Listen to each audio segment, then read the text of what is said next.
Hello guys, welcome back to the class. I am Shubham Mahajan, your GS faculty.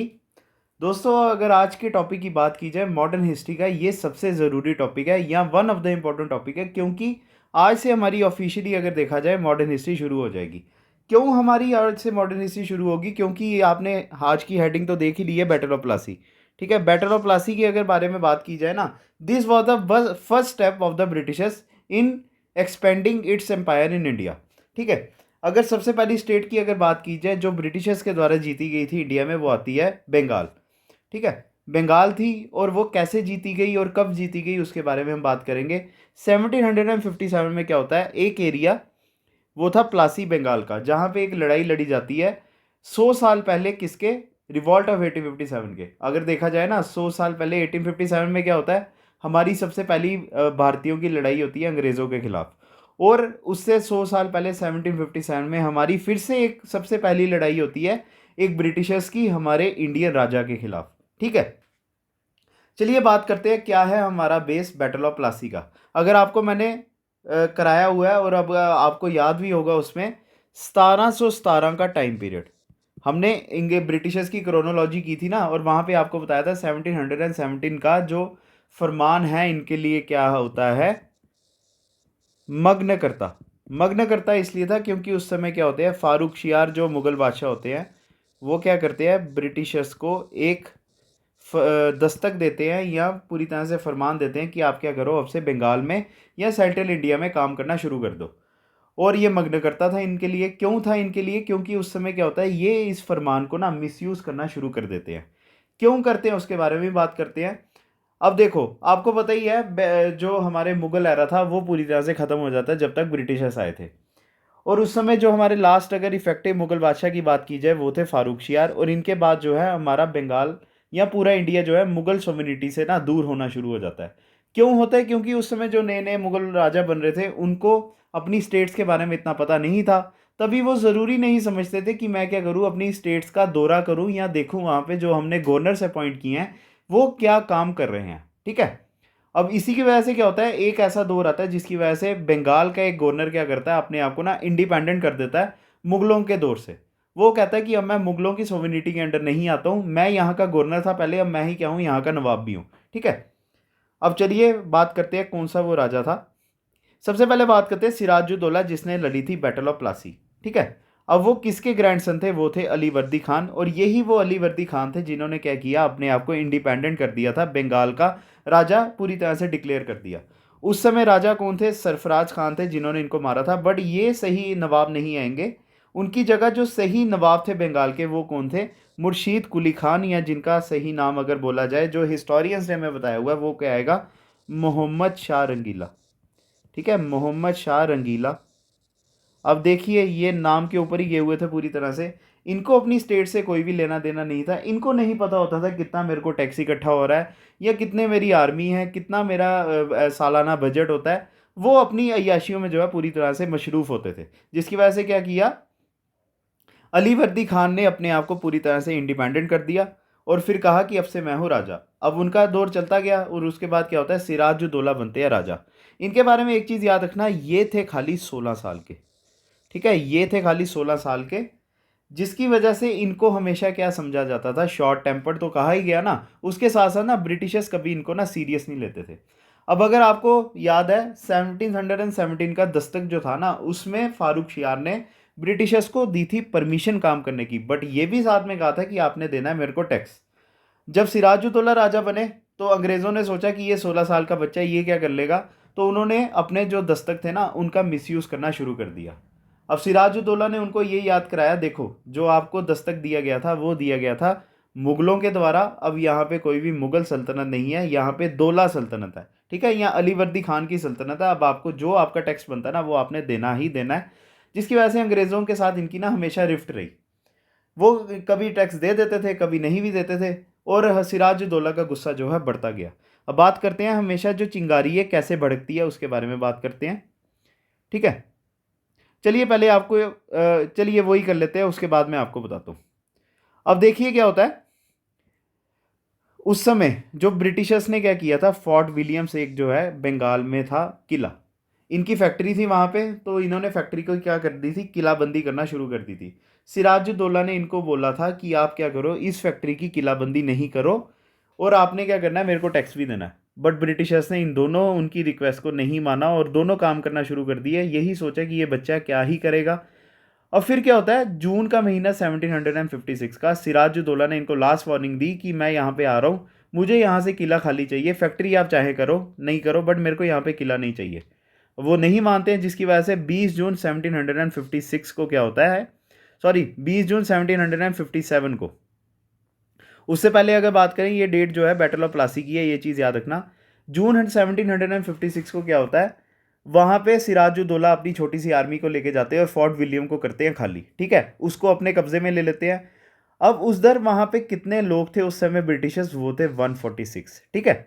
अब इन्होंने क्या किया, इन सबको कैदी तो बना दिया और उनको क्या किया, एक छोटे से चैम्बर में रख दिया, जिसकी वजह से ना 123 प्रिजनर्स, 123 लोगों की जो है मृत्यु हो जाती है। अब अंग्रेज़ों ने इसको क्या लेबल दिया हुआ है हिस्ट्री में, ब्लैक होल ट्रेजेडी, ठीक है, ब्लैक होल ट्रेजेडी या ब्लैक होल ऑफ कैलकटा कहा जाता है। ब्लैक होल इसलिए क्योंकि अंग्रेज़ कहते हैं हमारे साथ गलत हुआ, तभी हमने क्या किया, आपके ऊपर अटैक किया, नहीं तो हम कभी भी अटैक नहीं करते। और इंडियन जो हिस्टोरियंस है वो कहते हैं कि ऐसा कभी कुछ हुआ ही नहीं है, ठीक है। अब इसकी वजह से क्या होता है, हमारी हिस्ट्री में एक सबसे इंपॉर्टेंट ब्रिटिशर्स का आगमन होता है, जिसका नाम था रॉबर्ट क्लाइव।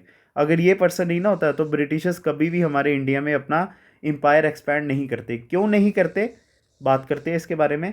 अब ये जो थे उस समय थे मद्रास के गवर्नर, ठीक है, ही was a governor of Madras at that time when black hole tragedy happened. और ब्रिटिशर काउंसिल ने क्या किया, इनको बंगाल का गवर्नर बना के भेजा, या बंगाल में भेजा कि आपने क्या करना है, अब जो हमारा वो है फोर्ट विलियम्स है उसको जीतना और हमारे जो 123 लोग मरे हैं उनकी मौत का बदला लेना है। बट रॉबर्ट क्लाइव के बारे में एक चीज़ याद रखना, ये हमेशा अपनी चालाकियों के लिए जाने जाते थे। ही was better known for his shrewd policies. Shrewd का मतलब होता है चालाकियाँ। अब इन्होंने क्या किया, वहाँ पे भी अपनी चालाकियाँ शुरू करना जो है शुरू कर दी, और वहाँ के जो सिराजुद्दौला के जो लोग थे ना उनको पहले ही खरीद लिया, ठीक है। अब बात करते हैं कौन कौन से लोग थे जिन्होंने इनको पहले ही खरीद लिया था, उनके बारे में बात करते हैं, जो रॉबर्ट क्लाइव ने पहले ही उनको अपने पास कर लिया था। सबसे पहले आएंगे सबसे ज़रूरी पर्सन, मीर जाफ़र, ठीक है, मीर जाफ़र आएंगे। He was a commander in chief of Sirajuddaulah army, ठीक है। और उसके बाद आएंगे, फिर उसके बाद राय दुर्लभ आएंगे जिनको खरीद लिया गया था। फिर आते हैं जगत सेठ, ठीक है, जगत सेठ आएंगे। और उसके बाद आएंगे ओमी चंद। जगत सेठ के बारे में याद रखना, he was the banker in the province of Sirajuddaulah. अब देखो जो बैंकर है उसको ही अगर खरीद लिया जाए तो फिर ब्रिटिशर्स ने इनके थ्रू क्या किया, जितनी आर्मी के सोल्जर से जितने बिक सकते थे ना, जो हमारे रॉबर्ट क्लाइव ने पहले ही उनको क्या कर दिया, खरीद लिया। अब एक चीज़ आपको और बता दूं, जिन्होंने इनकी तरफ से लड़ाई लड़ी थी ना उनके बारे में बात करते हैं, कौन कौन से पर्सन थे जो इनकी तरफ से लड़े थे सिराजुद्दौला की तरफ से। वो एक ही पर्सन आएंगे, पहले तो आएगी फ्रेंच आर्मी, ठीक है, फ्रेंच आर्मी आएगी जो सिराजुद्दौला की तरफ से लड़े थे।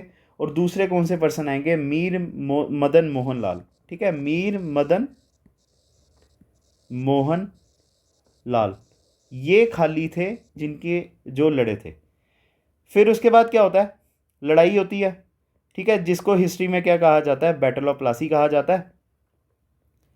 बैटल ऑफ प्लासी होता है, और आपको बता ही दिया कि क्या होता है, सारे के सारे पहले ही जो है खरीद लिए जाते हैं।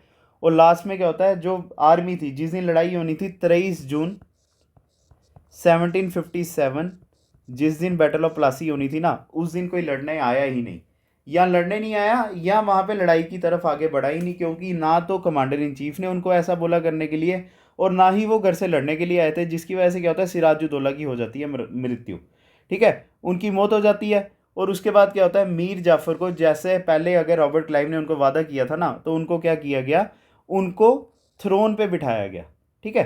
अब पहले ही देखो हमारे इंडियंस का हमेशा से यही प्रॉब्लम रही है कि हम क्या करते हैं, पहले ही बिक जाते हैं, जिसकी वजह से बैटल ऑफ प्लासी में क्या होता है, सारे लोग बिक जाते हैं। और नवाब की आर्मी जो थी वो उस समय चाहे 50,000 थी और अंग्रेज़ों की खाली 3,000 थी, बट ये 3,000 जो लोग थे वो रहे विक्टोरियस, ठीक है।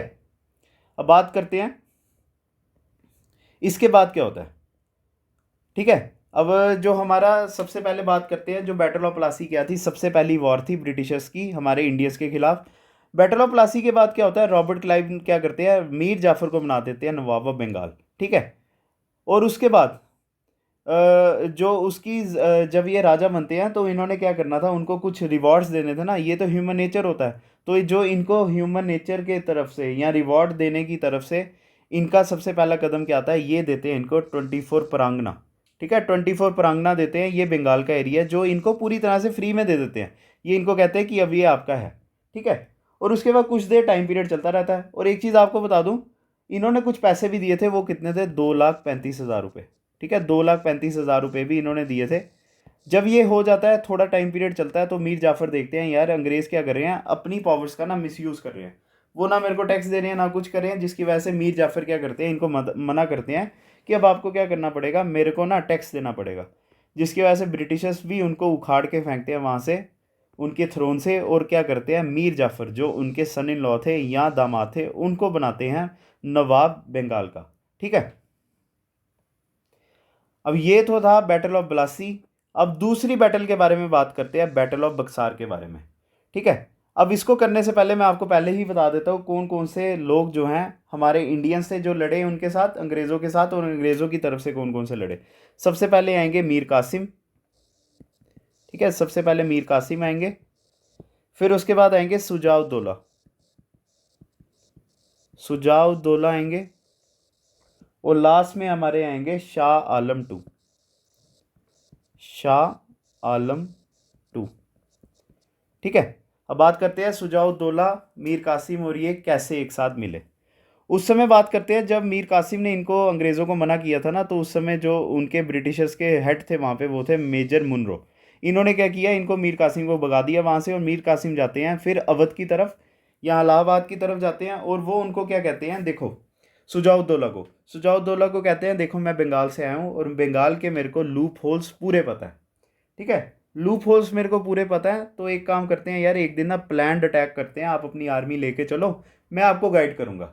रिजल्ट में आप जो मर्जी मेरे को दो, अगर हम जीत गए आप मेरे को चाहे बंगाल का राजा बनाओ नहीं बनाओ, बट हमारी पहली प्राथमिकता क्या है, हमने ब्रिटिशर्स को हराना है। तो सुजाउद्दौला भी क्या कहते हैं, यार बड़ा अच्छा प्लान है, ठीक है, हम करेंगे अटैक करेंगे, बट हमें ना एक और मुगलिया सल्तनत से मदद पड़ेगी। तो उस समय क्या करते हैं, मुगल जो बादशाह थे शाह आलम टू, उनको भी अपने साथ मिला लेते हैं, ठीक है। वो उनको भी बताते हैं, ये प्लान बताते हैं अपना, तो फिर शाह आलम टू भी क्या करते हैं, अपनी आर्मी को लेके जाते हैं और फिर वहाँ पे बैटल के लिए पूरी तरह से तैयार हो जाते हैं। अब बात करते हैं जो हमारी बैटल ऑफ बक्सार थी वो कब होती है, ठीक है। ये कब होती है हमारी, 22 अक्टूबर 1764, ठीक है। अब ये क्या था, फाइनल अटैम्प्ट था जिसमें ब्रिटिशर्स को हराया जाएगा, बट ऐसा कुछ होता है नहीं है, और ब्रिटिशर्स लास्ट में क्या हो जाते हैं, हमारे राजा या हमारे विक्टोरियस बन के जो है निकलते हैं, ठीक है। फिर क्या होता है, तीनों जब ये लड़ाई लड़ते हैं तो उसके बाद क्या होता है, दोनों हार जाते, मतलब तीनों राजा हार जाते हैं। मीर कासिम के पास तो आगे कुछ था भी नहीं, उसके पास हारने के लिए कुछ था नहीं ना। बट नवाब ऑफ अवध और शाह आलम जब हारते हैं तो इन्होंने क्या किया, बड़े ही ज़्यादा तादाद में ब्रिटिशर्स को फेवर करना शुरू कर दिया, ठीक है। अब इसका जो रिजल्ट होता है उसको क्या कहा जाता है, ट्रीटी ऑफ इलाहाबाद। जो ट्रीटी ऑफ इलाहाबाद थी वो थी result of battle of Berkshire. ये कब होती है, 1765 में। अब बात करते हैं ट्रीटी ऑफ इलाहाबाद में क्या क्या लाया गया। अब ये ट्रीटी ऑफ जो इलाहाबादी किसने की थी, वो मेजर हेक्टर मुनरो नहीं आएंगे, वो आएंगे रॉबर्ट क्लाइव, ठीक है। अब बात करते हैं बैटल के बाद क्या होता है, यहाँ ट्रीटी ऑफ इलाहाबाद के अंडर क्या होता है, जो मीर जाफ़र थे ना, मीर जाफ़र को फिर से वापस लाया जाता है और इनको नवाब बंगाल बनाया जाता है 1763 में। एक चीज़ ये याद रखना आप, ठीक है। फिर उसके बाद ये क्या करते हैं, मिदनापुर, बर्दवान, चित्तगांव वगैरह सारा कुछ इलाका जो है उनको दे देते हैं। फिर उसके बाद बात करते हैं ट्रीटी ऑफ इलाहाबाद के अंडर क्या क्या होता है। अब ये दो अलग अलग ट्रीटीज हुई थी जो रॉबर्ट क्लाइव और बाकी दो नवाबों के बीच में हुई थी। कौन कौन से नवाब आएंगे, वो नवाब सुजाउद्दौला और मुगल एम्परर शाह आलम टू, ठीक है। पहली ट्रीटी की अगर बात की जाए, नवाब अवध ने क्या क्या दिया इनको, इलाहाबाद और कारा, ये पूरा का पूरा जो है सरेंडर कर दिया गया, ठीक है, अंग्रेज़ों को। फिर उसके बाद बात करते हैं इन्होंने क्या किया, 50 लाख रुपया जो है हरजाना दिया इनको, इंडेमिनिटी को कहा जाता है हरजाना या पेनल्टी। फिर उसके बाद बलवंत सिंह जो हैं उनको ज़मींदार ऑफ बनारस बनाया गया और उनको पूरा का पूरा जो है पोजेशन दिया गया स्टेट का। फिर दूसरी ट्रीटी के अंडर क्या होता है, जो शाह आलम के साथ की जाती है, उनको क्या कहा गया कि अब आप क्या करो, यहाँ पे ना एडमिनिस्ट्रेशन रहने दो, आप एडमिनिस्ट्रेशन नहीं करो, हम आपकी जगह जो है एडमिनिस्ट्रेशन करते हैं, बट आपको क्या करेंगे, हम ना पैसा देंगे, पूरे साल का हम आपको 26 लाख रुपया देंगे, जिसकी वजह से शाह आलम टू खुश हो जाते हैं। ठीक है, और वो क्या करते हैं, उनको दीवानी देते हैं बंगाल, बिहार और उड़ीसा की। ठीक है, और उसके बाद फिर इन्होंने क्या कहा, उसके रिटर्न में इनको बोला कि मैं आपको पूरे साल से ना 53 लाख रुपया जो है इकट्ठा करके दूंगा, और फिर आप क्या करो, मेरी अगर आप मेरे को ये करवा देते हो, फिर से अगर राजा बनाते हो, चाहे आप मेरे को साल का अगर टैक्स दे रहे हो 26 लाख रुपया, अगर आप मेरे को पेंशन दे रहे हो, फिर भी मैं आपके रिटर्न में क्या करूंगा, टैक्स इकट्ठा करके ना 53 लाख रुपीज़ दूंगा। इसको क्या कहा जाता है, ड्यूल सिस्टम ऑफ एडमिनिस्ट्रेशन। ठीक है, ड्यूल सिस्टम ऑफ एडमिनिस्ट्रेशन। जो अगर इसकी बात की जाए ना, जो क्रक्स है या रिजल्ट क्या निकल के आता है ट्रीटी ऑफ इलाहाबाद का, वो ड्यूल ऑफ सिस्टम एडमिनिस्ट्रेशन ही आएगा, जो किसने लाया था, हमारे रॉबर्ट क्लाइव ने लाया था। ठीक है, रॉबर्ट क्लाइव ने लाया था। अब ये शाह आलम के साथ साइन किया गया था, उसमें इन्होंने क्या कहा कि दीवानी, ठीक है, दीवानी जो है वो रहेगी ब्रिटिशर्स के पास।